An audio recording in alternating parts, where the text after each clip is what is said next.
प्रेम केवल एक भावना नहीं, बल्कि आत्मा की सबसे गहरी पुकार है। यह संसार के हर जीव की मूलभूत प्रकृति है, लेकिन अधिकांश लोग प्रेम को केवल सांसारिक बंधनों में सीमित कर देते हैं, जैसे रिश्ते, परिवार, मित्रता या समाज के स्तर पर यह प्रेम भी महत्वपूर्ण है, लेकिन यह सीमित रहता है जब प्रेम को भौतिक इच्छाओं और अपेक्षाओं से मुक्त किया जाता है, तब वह दिव्य रूप ले लेता है। यही प्रेम हमें ईश्वर तक ले जाता है। परमहंस योगानंद हमें इस अध्याय में सिखाते हैं कि ईश्वर केवल तर्क, पूजा या अनुष्ठानों से नहीं मिलते, बल्कि प्रेम से मिलते हैं। यह प्रेम किसी बाहरी वस्तु पर निर्भर नहीं होता, बल्कि यह आत्मा का सहज गुण है।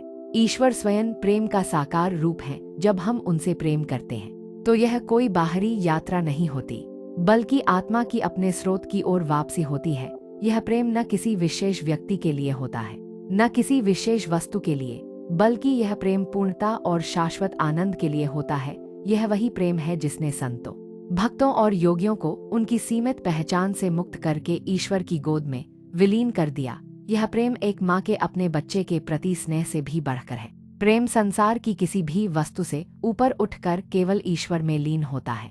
भगवद गीता में भगवान श्री कृष्ण कहते हैं, यो मां पश्यति सर्वत्र सर्वं च मयि पश्यति तस्याहं न प्रणश्यामि सच में न प्रणश्यति। अध्याय 6 श्लोक 30। जो मुझे प्रत्येक वस्तु में देखता है और प्रत्येक वस्तु को मुझ में देखता है, मैं उसके लिए अदृश्य नहीं हूँ और वह मेरे लिए अदृश्य नहीं है। जब प्रेम इस स्तर पर पहुँचता है, तब व्यक्ति को हर वस्तु, हर व्यक्ति और हर परिस्थिति में ईश्वर दिखाई देने लगते हैं। वह फिर किसी से घृणा नहीं कर सकता, किसी से ईर्ष्या नहीं कर सकता, क्योंकि वह जानता है कि हर जीव में वही दिव्यता विद्यमान है।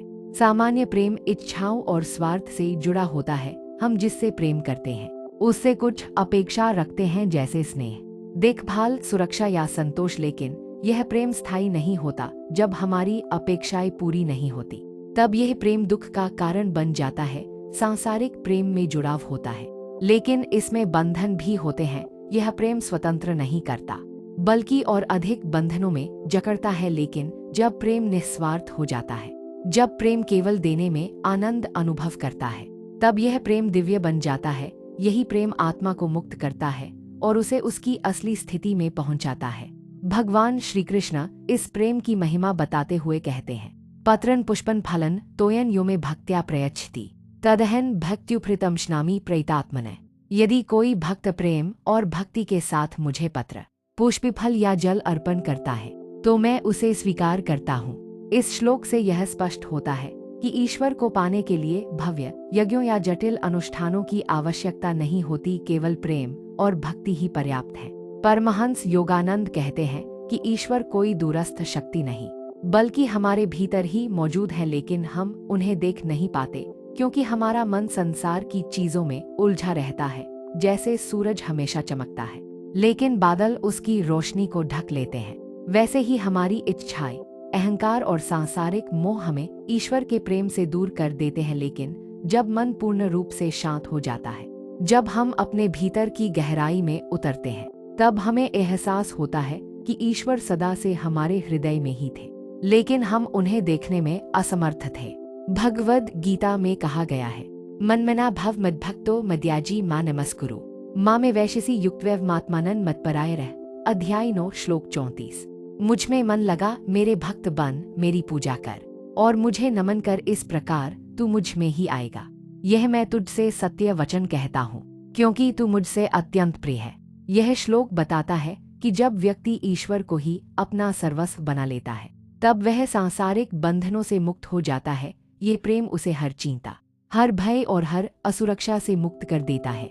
जब यह प्रेम पूरी तरह से आत्मा में जाग जाता है, तब व्यक्ति सांसारिक दुखों से मुक्त हो जाता है। अब कोई भी परिस्थिति उसे विचलित नहीं कर सकती, कोई भी कठिनाई उसे डरा नहीं सकती। उसका प्रेम इतना प्रबल हो जाता है कि वह हर परिस्थिति में ईश्वर की उपस्थिति महसूस करता है। उसे अब यह चिंता नहीं रहती कि कौन उसे पसंद करता है, कौन उसकी परवाह करता है या कौन उसे छोड़कर चला जाता है। उसका प्रेम केवल ईश्वर के लिए होता है और यह प्रेम उसे पूर्ण रूप से संतुष्ट कर देता है। भगवद गीता में भगवान श्री कृष्ण कहते हैं, सर्वधर्मान् परित्यज्य मामेकं शरणं व्रज अहं त्वां सर्वपापेभ्यो मोक्षयिष्यामि मा शुचः। अध्याय 18 श्लोक 66। सभी प्रकार के धर्मों को त्याग कर केवल मेरी शरण में आजा, मैं तुझे सभी पापों से मुक्त कर दूंगा, तू शोक मत कर। यह अंतिम श्लोक हमें बताता है कि जब व्यक्ति अपने प्रेम को पूरी तरह ईश्वर को समर्पित कर देता है तब वह पूर्ण मुक्ति प्राप्त करता है। तब वह किसी भी सांसारिक चिंता से प्रभावित नहीं होता, क्योंकि वह जानता है कि ईश्वर ही उसके सच्चे प्रेम के पात्र हैं और वही एकमात्र सत्य है।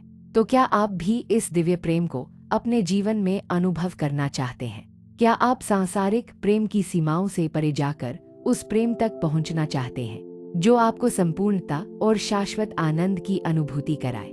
यदि हाँ, तो ध्यान, भक्ति और निस्वार्थ सेवा को अपने जीवन का आधार बनाइए। ईश्वर केवल उनका इंतजार कर रहे हैं जो प्रेम के साथ उन्हें पुकारते हैं। जब आप अपने प्रेम को शुद्ध कर लेते हैं और उसे किसी बाहरी चीज पर निर्भर करने के बजाय ईश्वर से जोड़ देते हैं, तब आपका जीवन पूरी तरह से बदल जाता है।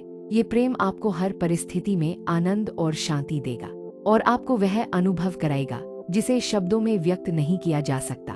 तो आइए इस प्रेम को अपनाएं, ईश्वर को अपने जीवन में अनुभव करें और इस आत्मा की अनंत यात्रा को पूर्णता की ओर ले जाए। यही प्रेम वास्तविक मुक्ति है, यही प्रेम हमारा असली स्वरूप है और यही प्रेम ईश्वर है।